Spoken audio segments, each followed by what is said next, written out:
Hello everyone and welcome back to my channel. My name is XIII if you guys are new here, and thank you so much for clicking on this video because I'm so excited about this one. If you have not watched one of my videos before, you guys may not know that I am such a huge reader. I absolutely adore reading, and this year I've really been on my reading grind more than ever. I feel like even at the start of the year I completed so many more books than the start of last year, and I'm actually not somebody who's given into the culture of maybe reading 80 to 100 books every single year, but I am consistently reading books. So I really wanted to make this video about the books that I've read so far this year and if I would recommend them to you or not.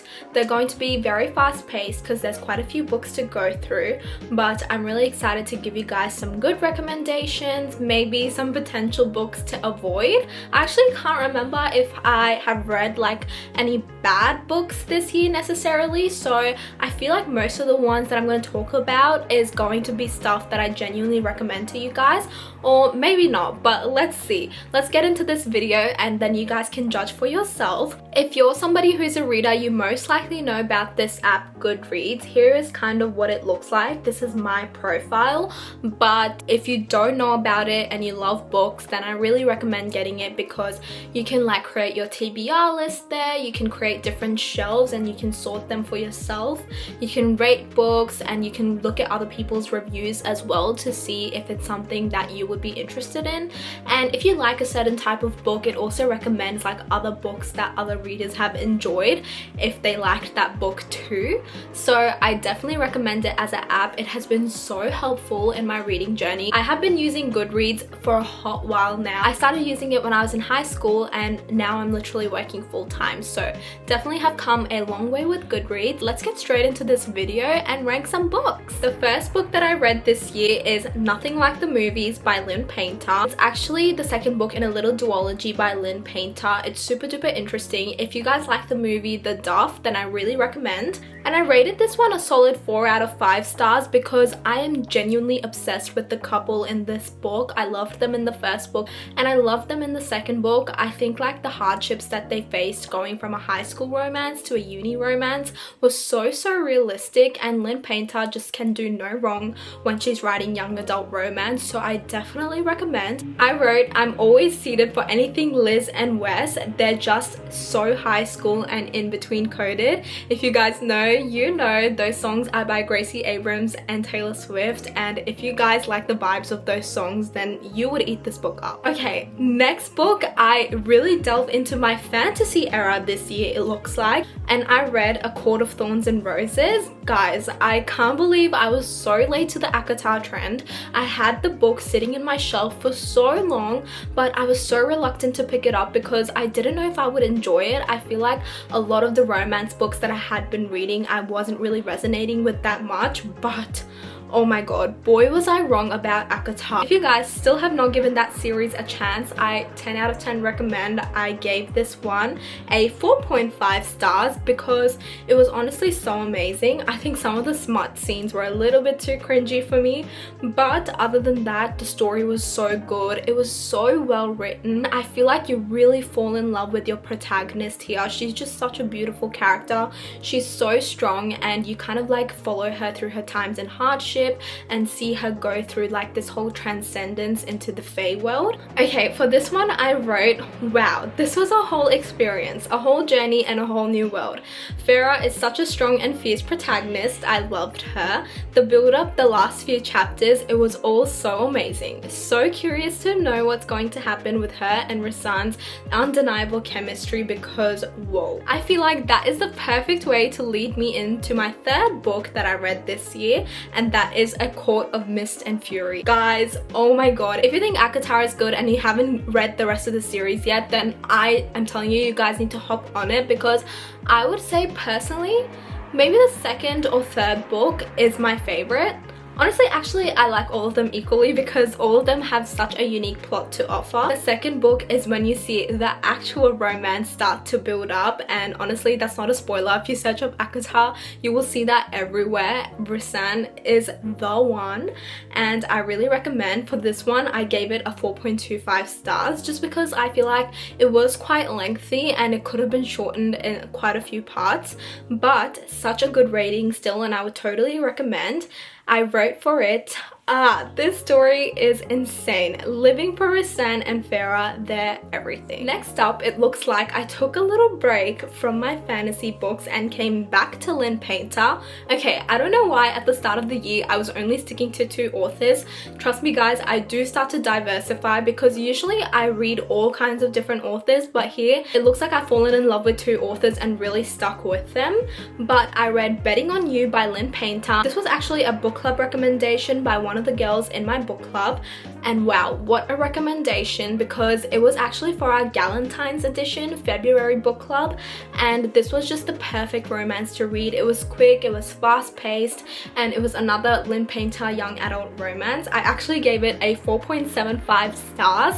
It was so close to a 5 stars, and oh my god, it was so cute in that they had like the cutest little nicknames, they had a bet, they had a fake dating trope, and all of those things combined is chef's kiss for me. For this review, I wrote, I loved this one. The whole story played out like a movie in my mind. Can't stop thinking about glasses and Mr. Nothing. The book gets you emotional, gives you the giggles, butterflies at all the right spots. What else can you ask from a rom-com? And then I have come back to the XIII universe with A Court of Wings and Ruin. Guys, this book is so freaking good. I'm not even joking. I did not think that in a fantasy book I would enjoy reading about war, but why was I so invested in this one? I was so invested in the war like plotline, and I loved Farah's role specifically in it. I loved her like transcending into a leader. The way that her character develops is absolutely amazing. I think Sarah J Maas did her a lot of justice, and I also really started to like Nesta's character, who is Farah's sister in the books, and that's what the next couple of books I think focus on more. And Nesta is just like this very powerful person that I'm so curious to read about. This is actually like where I've gotten up to in the series. I definitely need to read the next 2 books as well. I'm so excited for it. But I read the first 3 books, and those books are like solely about Farah and like Brissan as well. For this review, I gave it a 4.25 stars, and I wrote, forever in love with this world, and of course the High Lord and High Lady of the Night Court. Oh my god, you guys, I got so obsessed. I even got bookmarks from Etsy about this book, so that's when you know that it was good. Continuing in my fantasy era journey, I read Caraval, and I actually started this series because I wanted to read Once Upon a Broken Heart, but you can't read that series until you read the Caraval series. I mean, you can, but then you lose a lot of context, and I think as a reader it's more satisfying to read the first series first. I honestly really enjoyed this book. I thought it was very whimsical. I thought that it was really accessible for younger audiences as well. I think I would have enjoyed it a lot more when I was maybe in high school, but it was still a really good book. I think at the end they just threw way too many pieces of information that I feel like it was hard for the audience to adjust. It just needed to be like kind of not rushed in the end, in my opinion. But the beginning, oh my god, it was so good. And like the characters, the suffering that they went through. I loved Julian's character, the sailor. He was absolutely amazing, and I was so curious about him because like how did he know so much about the Caraval games, and then you find out why at the end, and I just loved that. Gave this book a 3.5 stars, and guys, that is honestly still such a good rating. That means I would definitely recommend someone to read it, but like I said, there are certain things that I think could have been better. So I said loved Scarlett and Julian, which I did. Their companionship and growing romance was amazing. Also, the allure and aesthetic of the book was quite literally magical. I'm not a fan of Donatella's character in the book. Oh my god, I forgot to say that, but I freaking hated Donatella. She was such a bad sister. Oh my god. And the ending felt like an information overload dump with a few plot holes, which like I mentioned earlier. So those are a few things to consider, but I've heard that the first book is like that. However, the next few get even better. So I'm really excited to continue on this journey because the world in itself is absolutely incredible. And next up, I've finally gotten out of my fantasy era, it looks like, and come back into my romance era. Guys, I love romance books. It will always be my home ground when it comes to reading, and I think Binding 13 was the best way to come back to it. If you read that book, I know you probably love it because everyone I talk to who has read that book is absolutely obsessed with it. And honestly, the romance is amazing. It's such a slow burn. There's so many pages. I personally read it on my iPad and it flew by. I feel like if I read it physically, it would have been harder for me to read. But subconsciously, because I didn't know how many pages were really left, I just kind of kept flicking and reading and absolutely loved it. It's really fast paced, even though it's like a massive book, because there's a lot of dialogue in it. And you see the romance start to like come through really slowly, and it's so beautiful. It's set in Ireland in the rain, which is just such an incredible setting. And I loved our main character Shannon's backstory, and you just like sympathize a lot with her pain. She's gone through so much pain. You just want to see her do good in this life, and you think that as a main character she genuinely deserves all that love. So I honestly gave this book a solid 5 out of 5 stars. I think that's our first 5-star read for the year, which is absolutely amazing. That's exactly what readers are looking for. I wrote in my review, an Irish love story in the cold rain with a slow burn is always gonna do it for me. This is the type of book that's just such a comfort read. If you guys like Normal People, I feel like you would like this book. Even though Normal People is a lot more like artsy and nuanced, Binding 13 kind of sounds a lot more like Wattpad-y, but it's still really good. The book after that is another book club book, and that is Persuasion by Jane Austen. Guys, Persuasion is such an incredible book. It's actually kind of taking me back to my classics days. If you guys can see that little stack of books behind me, those are some of my classics that I have and I've read. I've absolutely loved them. I think my favorite classic definitely has to be The Bell Jar by Sylvia Plath. This was my first time finishing a Jane Austen piece. I had read half of Emma, but I couldn't really get into it fully because I kind of knew what the story was going to happen. But Persuasion, I was completely new to it and I was pleasantly surprised. I think audiobook really helped me with this one just because it's Old English, so some of the words and some of the statements can be a little bit harder to understand, but audiobook was really great. It's actually narrated by Cynthia Erivo, who's in Wicked, and I absolutely loved her narrating that book. But I gave it a 3.5 stars, and I think it's because the Old English was a little bit harder for me to understand. However, the story as a whole was so beautiful. I think it teaches you a lot about temperance and patience when it comes to love, which I honestly am obsessed with. And I haven't watched the movie for it, but I heard Dakota Johnson is in it and that it's pretty good. I don't know. If you guys have seen the movie version of Persuasion, definitely let me know in the comments down below and tell me if it's worth it. However, in my little description, I wrote such a beautiful story and so well written. I loved Anne's character and found her quite relatable. This book has the best love letter I've ever laid eyes on. Oh my gosh, you guys, the love letter in the end, I was swooning. I literally couldn't believe that that could be a proclamation of love. I think that was so well written, and I can definitely see why people are obsessed with this book and obsessed with Jane Austen's romance books. I think she's really set the pillar high for all the romance writers to come after her. Coming to the second last book that I've finished so far, and that is Tomorrow and Tomorrow and Tomorrow by Gabrielle Zevin. Oh my god, you guys, I feel like I'm swooning over all of these books, but honestly most of these books have just been an absolutely incredible journey, and I feel like I've gotten good in assessing like what books I will like versus what books I will dislike, so I definitely have a better understanding going into it. But this story is about two friends who just love to make video games. They love to play video games together, they love to make video games. One of them goes to MIT, one of them goes to Harvard, and they meet at a train station one day, and boy do they go on a journey after that. They literally create like such an amazing video game together, and one of their other friends comes in. He comes in as like the producer.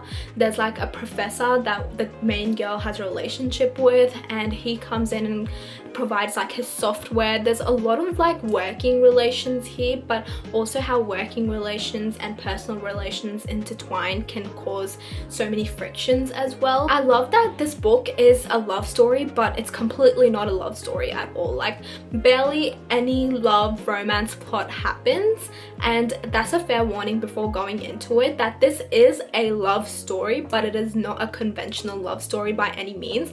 And guys, when I say those are my kind of books, those coming of age literary fiction kind of stories, that will always be my top tier genre for life. And I honestly loved this book. I gave it a solid 4 stars. I think some parts of it were quite slow. And in my review, I wrote, this story is about 2 friends who love video games, but it's so much more than that.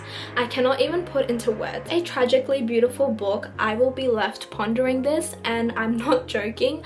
I was searching up playlists about it and listening to the songs and just thinking about the characters. That's when you know you've seriously fallen in love with a book. Alright, last but not the least, but maybe the least out of all the books that I've recommended so far, is Trial of the Sun Queen by Nisha J. Tooley. And guys, I was really excited to read this book because it's written by a South Asian author, so I definitely had high expectations. This was also a book club book recommendation that my friends and I have together, and honestly I was a little bit disappointed. I gave it a 3 stars just because I really did like the main character, and the book in itself was super fast paced. There is some smut in it, honestly, and I don't think I would recommend it for little audiences, but I feel like if you're high school and above, you would like this book. However, it was honestly not for me.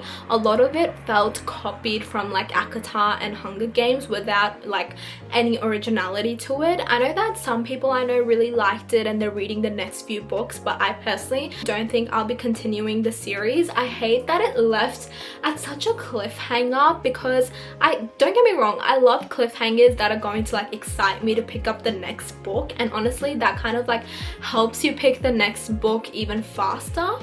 But honestly, I was not that intrigued because I was so invested in something this whole book. I did not feel like it was a satisfying ending at all. I gave it a 3 stars, and in my review I wrote, Law was a super strong female lead. I loved her fierceness. The story overall was fast paced, however it lacked originality and the ending was quite a given. And for that reason, I would recommend that book if you're really into the fantasy space and like to check out all the fantasy books, but personally not for me. Some bonus books that I'll quickly touch on is The Ministry of Time by Kayleen Bradley and Keeping 13 by Chloe Walsh. Keeping 13 is the sequel from Binding 13, which I just talked about, and Ministry of Time is like a standalone book. I'm actually going to the Sydney Writers Festival and I'm so excited. That's why I'm finishing that book before I see Kayleen Bradley, and I'm so excited to go to her panel and just learn about how she became a debut author, how she got such a big beginning. That's what the session is going to be all about. I'm honestly loving that book so far. Actually,